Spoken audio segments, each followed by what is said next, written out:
कुंती और ब्राह्मण की बातचीत।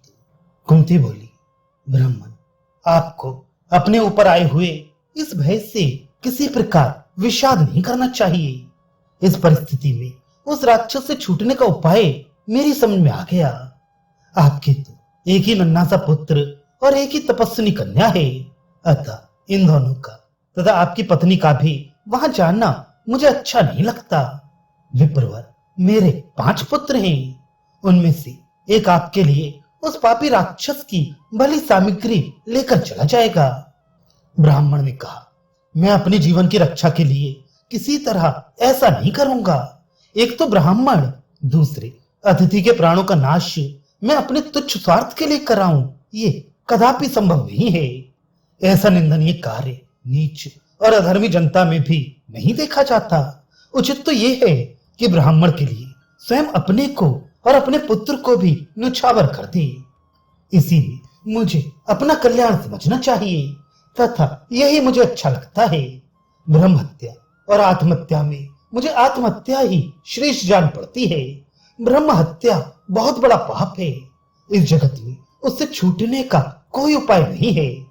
अनजान में भी ब्रह्म हत्या करने की अपेक्षा मेरी दृष्टि में आत्महत्या कर लेना अच्छा है। कल्याणी, मैं स्वयं तो आत्महत्या की इच्छा करता नहीं, परंतु यदि दूसरों ने मेरा वध कर दिया तो उसके लिए मुझे कोई पाप नहीं लगेगा। यदि मैंने जानबूझकर ब्राह्मण का वध करा दिया तो वह बड़ा ही नीच और क्रूरतापूर्ण कर्म होगा। उससे छुटकारा पाने का कोई उपाय मुझे नहीं सूझता। घर पर आए हुए तथा शरणार्थी का त्याग और अपनी रक्षा के लिए याचना करने वाले का वध, यह विद्वानों की राय में अत्यंत क्रूर एवं निंदित कर्म है। आपद धर्म के ज्ञाता प्राचीन महात्माओं ने कहा है कि किसी प्रकार भी क्रूर एवं निंदित कर्म नहीं करना चाहिए। अतः आज अपनी पत्नी के साथ स्वयं मेरा विनाश हो जाए, ये श्रेष्ठ है, किंतु ब्राह्मण वध की अनुमति मैं कदापि नहीं दे सकता। कुंती बोली, ब्राह्मण, मेरा भी ये स्थिर विचार है कि ब्राह्मणों की रक्षा करनी चाहिए। यूं तो मुझे भी अपना कोई पुत्र अप्रिय नहीं है, चाहे मेरे 100 पुत्री क्यों ना हों, किंतु वह राक्षस मेरे पुत्र का विनाश करने में समर्थ नहीं है, क्योंकि मेरा पुत्र पराक्रमी, मंत्र सिद्ध और तेजस्वी है। मेरा ये निश्चित विश्वास है कि वह सारा भोजन राक्षस के पास पहुंचा देगा और उससे अपने आप को भी छुड़ा लेगा।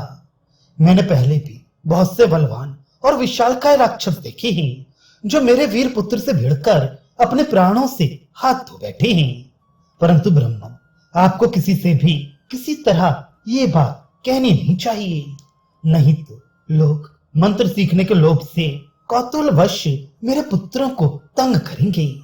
और यदि मेरा पुत्र गुरु की आज्ञा लिए बिना अपना मंत्र किसी को सिखा देगा तो वह सीखने वाला मनुष्य उस मंत्र से वैसा कार्य नहीं कर सकेगा जैसा मेरा पुत्र कर लेता है। इस विषय में साधु पुरुषों का ऐसा ही मत है। कुंती देवी की यूं कहने पर पत्नी सहित वह ब्राह्मण बहुत प्रसन्न हुआ और उसने कुंती के अमृत तुल्य जीवनदायक मधुर वचनों की बड़ी प्रशंसा की। तदनंतर कुंती और ब्राह्मण ने मिलकर वायुनंदन भीमसेन से यह कहा कि तुम ये काम कर दो। भीमसेन ने उन दोनों से तथास्तु कहा।